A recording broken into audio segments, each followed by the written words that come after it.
The Year 9 roadmap was announced and everyone is very excited for the next year of Siege. But with this, I thought we should take a look back at Year 8.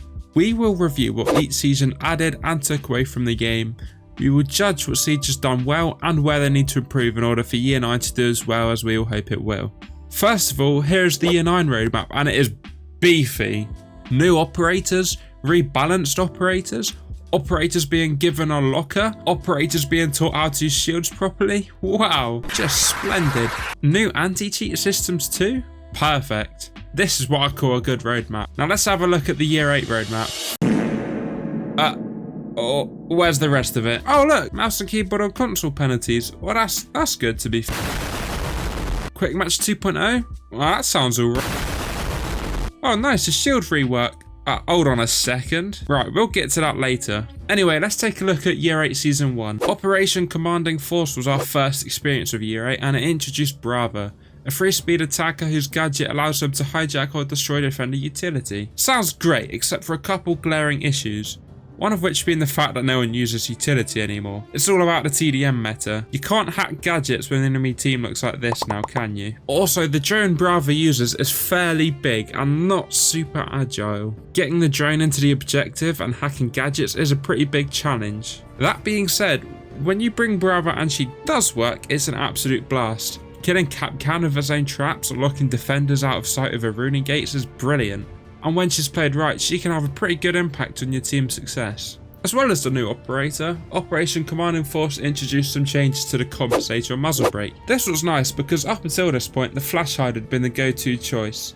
So creating more viable options and removing crutch features is always a good change. This season also introduced the reload rework where you can no longer reload cancel and instead will only have your chambered bullet in the gun until you put in the next magazine, which at first seemed quite alien, but it didn't take too long to adapt to the change and added a nice layer of depth to gunfights. Mousetrap also got added for console, a system designed to detect mouse and keyboard adapters, better known as Zim, and add debuffs to the input, making it harder for people to cheat. However, this didn't do much, and to this day, Zim is still a huge problem with cheating on console. Year 9, however, promises to fix this by adding a feature where people who are mouse-trapped are extradited to PC lobbies, where they are forced to play against people who are also on mouse and keyboard. This of course will make the cheater cry about being at a disadvantage to PC players and they will be swiftly redirected to Silver 4. The mid-season balancing update for the season was nothing interesting, so yeah. Season 1 was okay, couple of nice little changes but overall kind of boring.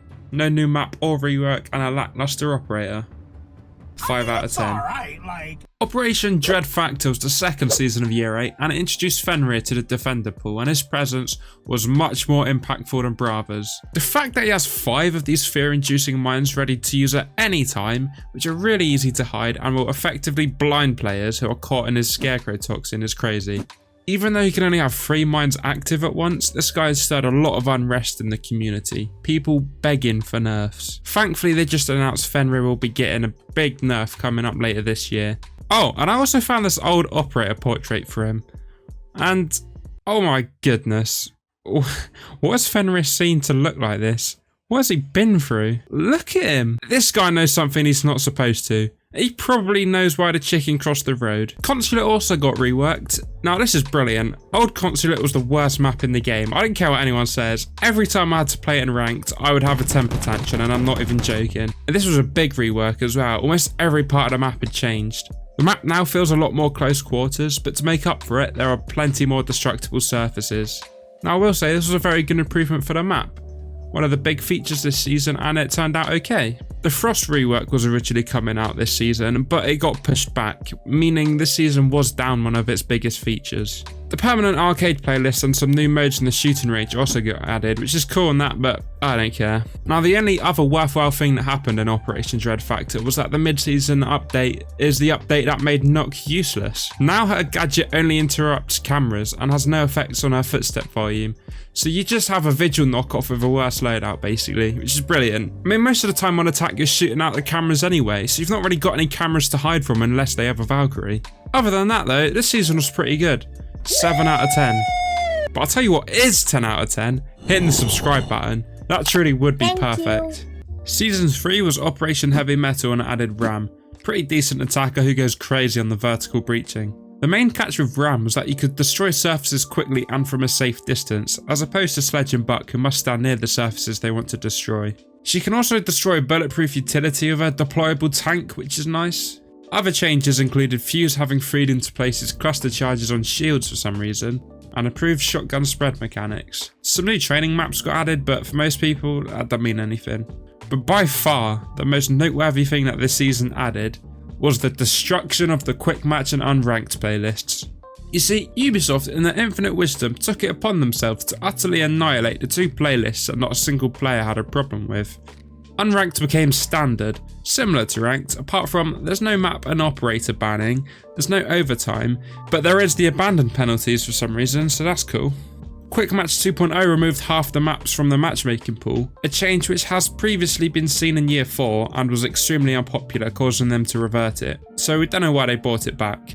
You can no longer spawn peek and run out, which was one of the main appeals to Quick Match. The fact that there was no rank system, no real consequences for playing reckless and silly, was one of the most popular things about this mode. People just come on and muck about. Operator pick phase got reduced to about 3 milliseconds, meaning half the time you haven't even thought about who you want to play before you're in the action phase. I don't know why they did this. Quick Match was fine as it was.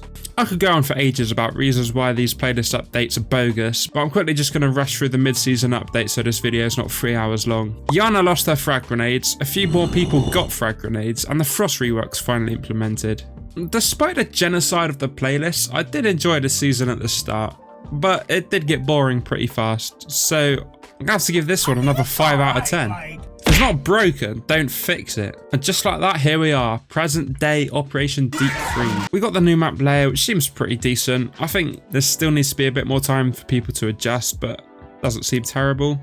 We got the new Operator Tuber out. The only difference he has faced since he came out is the loss of one of his ice grenades. Speaking of grenades, frag grenades got nerfed this season. Now you can no longer cook them. You see, the thing is, when you constantly rebalance things, making everything super fair, it just makes the game boring. Having the option to risk cooking a grenade for a tricky kill was brilliant because it rewarded skill and timing, but also punished you for getting it wrong. Fragging was quite powerful before this nerf, but I don't know if this was the way to go about fixing it.